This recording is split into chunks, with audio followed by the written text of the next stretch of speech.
Dudes and dudettes, how are you guys? This is Chazzy and welcome back to The Mixer, the segment on this channel where I give you guys all sorts of detailed analyses from all walks of life. I'll talk about people, places, animals, food, sports, the whole 9 yards, hence why it's called The Mixer. You know, I mix things up all over the damn place. And today I'm going to be doing the third of my recently created series. You know, several videos ago I started this new sub-series within The Mixer, which is the Whatever Happened To series, you know, where I discuss mostly bands and artists that are no longer active today. Maybe they were active for a brief period, released just one album, and then they just completely disbanded without any explanation, you know. And I have already covered Dead by Sunrise and Device here in this little segment, and today I'm going to be doing quite possibly one of, if not my favorite bands so far, you know, because I really like Dead by Sunrise as a big fan of Linkin Park and Chester Bennington, you know. Not too big a fan of Disturbed, but I did love Device. However, this band here represented something that really truly was just an amazing work of art, you know, in the making, that was just sadly cut short, you know, for reasons that I still don't know why to this day, you know. But for a few different reasons, we will never get any more of Scar the Martyr, you know, which in case you guys don't know, it was formed in 2013 by Joey Jordison, who up until that point had been a longtime member and the drummer for Slipknot, you know. And I'm not entirely sure what the idea for the project was. I do believe, if I'm not mistaken, that in 2013 that's when he was fired from the band, you know. Don't know if this had anything to do with it, you know, but I can't really remember too much details about that, but I don't want to get into that. I just want to focus on Scar the Martyr. This was a very stark contrast, you know, to Joey Jordison's work in Slipknot.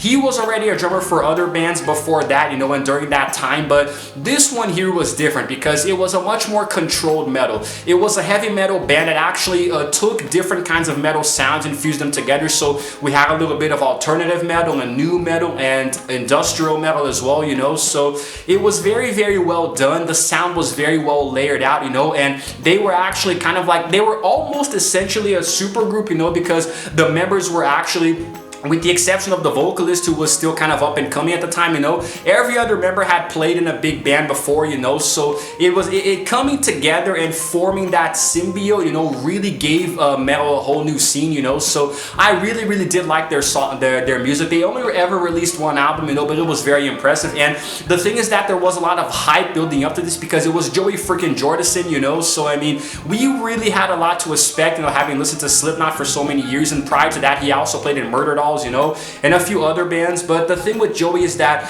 when he announced this project and released the album, it was just really well received by the metal community, you know. Even though unfortunately it sold only 11,000 copies in the United States, I don't really know why. I guess people weren't really expecting, I don't know, maybe they were expecting more or something, because Joey Jordison always delivers really heavy metals, heaviness in the metal, so maybe the album wasn't as heavy as people were expecting it to be. I thought it was really nice, you know. It had very haunting melodies through and through, you know, these really heavy bass drops and powerful drumming. So I really, really like this album. I love this band so much. I became such a big fan of Henry Derrick, the vocalist, you know. So I don't know. And since then he was actually fired from the band and went on to be the vocalist for different ones. He is still active right now, you know, but I'm gonna get into that later.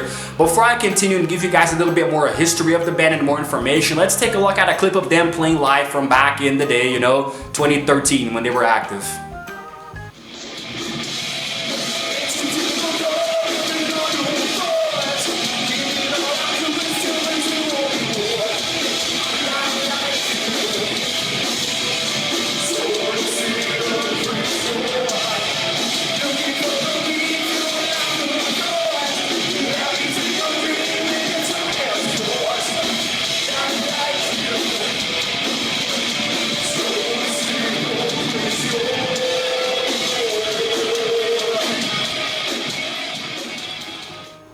Unfortunately, I can only get very low quality clips of them performing live because they never went on an actual headline tour with the major labels, so there aren't very good quality live shows of them, you know. They probably only played like a handful of them. There are music videos, you know, you guys can check them out later, but the live shows are gonna have to be just this way here. Now let's actually get to the actual members, you know. Now when the band was being formed, Joey already started to bring in a few members that actually had experience in metal, you know. So first of all, there was the guitarist Jed Simon, who was formerly of Strapping Young Lad, you know. Then he also brought in Chris Norris, who was the guitarist for Darkest Hour beforehand, you know. And then also on drumming, which there was Chris Vrenna, who was formerly from Nine Inch Nails, and he was also brought on to play keyboards, but he was only a session member, you know, in the recording studio, because they would actually get an actual real drummer later on. And Henry Derrick, you know, but before joining Scar the Martyr, he was actually the vocalist for Lily 2. How do I say this band's name? Lily 2, and also Blood Promise. You know, he was active in them for a few years, and then he eventually joined Scar the Martyr, and that's when they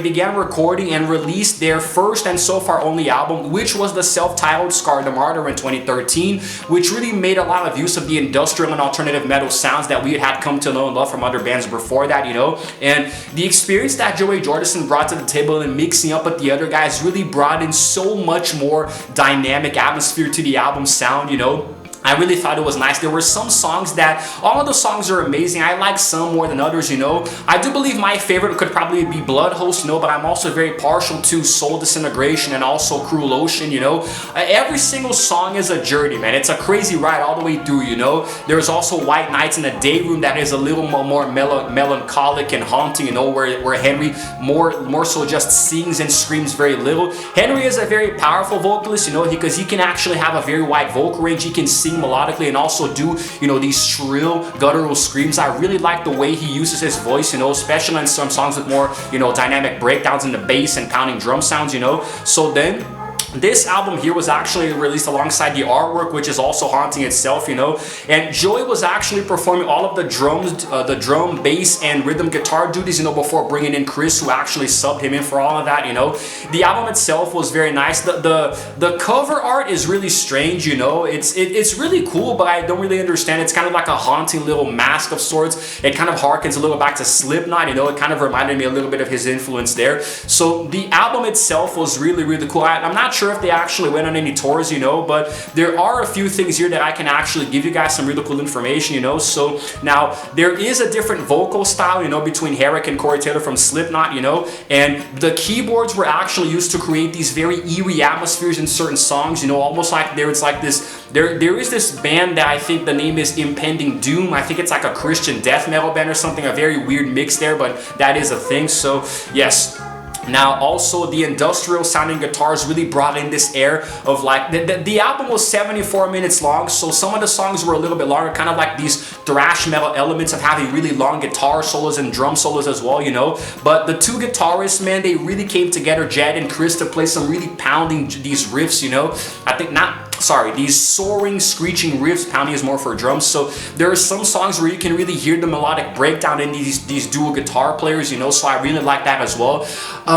There in the track listing, there's also an Enemy of Inuranis and Sign of the Omanai that actually show this a lot more. My Retribution shows the guitar in the background, and Henry Derrick really showing how well his voice can soar, you know, from melodic to thrash screaming. So that's also a really good difference breakdown there. Damn, it's getting hot in here. Also, it was considered more to be a supergroup because the band's members were really active in other bands as well. So also, now there was a review that praised the albums, you know, the lyrical side of it and the mix of different heavy guitars and solos, you know. There was a very simple but structured drum beat, but Joey Jordison really held back a lot in Scar the Martyr, and you could tell. If you listen to him in Murder Dolls, you know, and Slipknot, and even later in his band Vimic, you know, that he played in after Scar the Martyr, he was really holding back on this one, man. You could tell, you know. It wasn't the Joey Jordison that we had grown used to over the years, you know, coming out from Des Moines, Iowa, but still, that's the point. It was industrial and alternative. It was much lighter than Slipknot, for example, so I already wasn't expecting anything too heavy. And at the very least, it showed his dynamic range, you know, how well he could play drums. So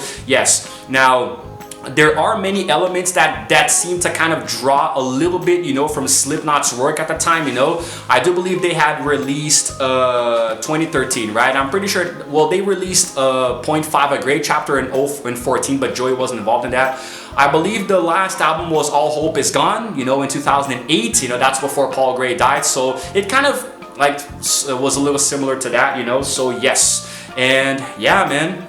Yeah, Henry Derrick with a very varied vocal sound as well, you know. So the album didn't receive too much critical reception, but I loved it a lot. And now, so I can take a little breath here, I'm going to show you guys another clip of them playing live.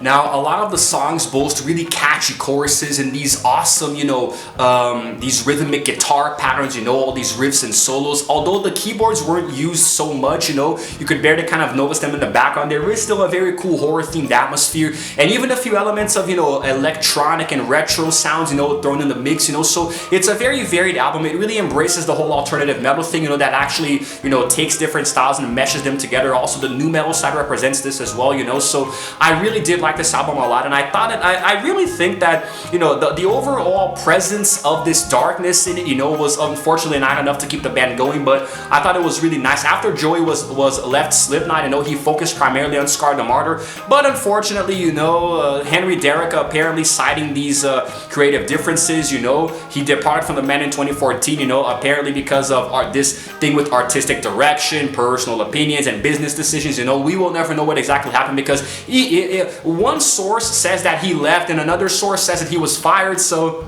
we're probably never gonna know. But the album itself included this release of a deluxe edition with 4 new tracks, and in Japan there was a different one as well with this cover of Complications by The Killing Joke. And before the album itself was released, there were a series of EPs, extended plays, that actually gave us different tracks, that you could download on Revolver Magazine, for example, the Roadrunner Records website, But Revolver Magazine did put out a few different EPs that you could unlock with a password, So there were 4 different tracks, like for example, After the Fall and Trinity of Lies, I just really like those tracks, it just there was also Symphony of the Shameless, which is one of my favorites that I can't hear anymore unless it's on YouTube. I wish they would put them on Spotify, man. It would give it a lot more variety, I really did like the album. And Henry, after leaving, would eventually go on to join bands like Thrown Into Exile, and then eventually make a supergroup called Act of Defiance. I believe both of which he is still active in today. Maybe not Thrown Into Exile, but Act of Defiance is still a thing. Now you can listen to him on Spotify, So yeah, man. And that's pretty much it, After Henry left, Scar wanted to, Scar, like the Lion King character, Scar the Martyr wanted to bring in a new vocalist. I actually saw them. I witnessed them opening that up to the public, letting us actually send in, clips of us, singing, to, kind of like a rehearse, So I was considering trying out for the spot, but my band had, I was in a band at the time. I was the vocalist, but I was still learning how to do guttural screaming, so I didn't really consider myself good enough, but would have been a dream come true. It was nice for them to open up auditions to the public, it was really cool, a nice gesture for them, And then they posted new photos in 2015, on their Facebook, showing that they were recording, and new stuff, and they had already begun recording the second album, but they didn't tell us who the vocalist was. He was being kept a secret.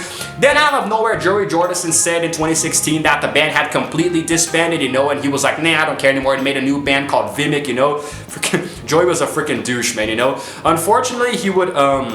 Unfortunately, he would later pass away in 2021, he died, and that really sucks, man, because now we know that Scar the Martyr will never be revamped, It's just like Dead by Sunrise after Chester Bennington passed away. We're never ever gonna get anything related to that, and he actually died from, I forgot what he died from, there was this this weird thing that he had, this neurological disease that came from his back, many years of playing drums, he recovered, but then later he died in his sleep, it was really tragic, but still, Scar the Martyr represents a piece of metal history that we will unfortunately never ever see anymore happening, because I really like them, man. I really did. It's just freaking sad that we're never gonna get anything else from them ever again. But in the meantime, you guys can watch them play live here in this next clip that I'm gonna show you.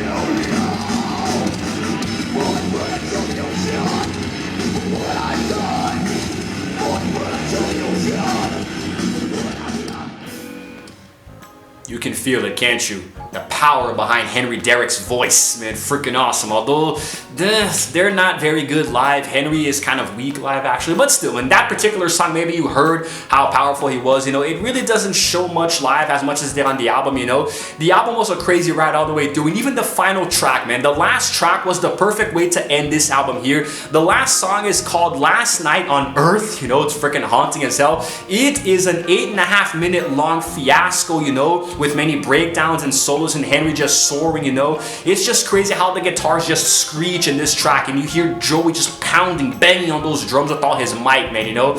That album was freaking awesome. I just love every single song so much, you know. I do have a few personal favorites, but you know, Never Forgive and Never Forget was cool because it's kind of almost like a romantic kind of thing where Henry's like, hey girl, you better redeem yourself. Now we sad that it's over. You had it coming to you. You know, that kind of thing. I just really like it, man. I'm going to listen to Henry's other works soon, you know, Thrown into Exile and Act of Defiance. You know, they're on my list on Spotify. I just never got around to them yet, but I will because I love this guy so much, you know. Although there's a bit more of extreme metal and melodic death metal, and I'm not a fan of that, but I'll give it a chance because it's Henry, you know. As long as they're not overly, you know, crazy and don't talk smack about my religion and stuff, you know. Many of Scar the Martyr songs have religious themes, and they are a little sacrilegious in a way, you know, similar to Device, you know. Like sometimes he'll use really big and fancy words, you know, related to that. So that's one of the reasons why I like it. You know, they were a very poetic band with very strong lyricism, you know. So I'm really gonna miss them, and I still find myself listening to that album from time to time here and there, you know. I listened to it a lot in 2013 playing video games like God of War, for example, you know, and Need for Speed too,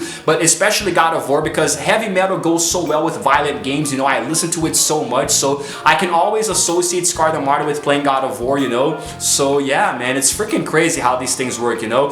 Very good band, going down in history as releasing just one studio album and 2 extended plays and just 2 music videos, which I believe are for Blood Host and Soul Disintegration. You guys can watch them later. They're very well made. I just really miss this band so much, and I miss Joey Jordison so much.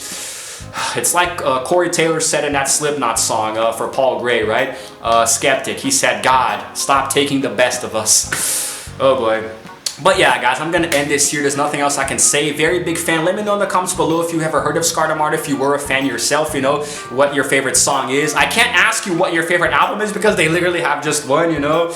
And even though the video title was Whatever Happened to Them, you know, we all know what happened. They just disbanded naturally, you know, the members lost interest, you know, and one of them is dead now, so can't ever get them again. So that's it, guys. If you happen to like this video, please go ahead and give it a like and also subscribe to my channel because I release videos every single day. And while you're at it, hit the notification bell too so I can know exactly what time I upload, and it's all good, baby. It's all good.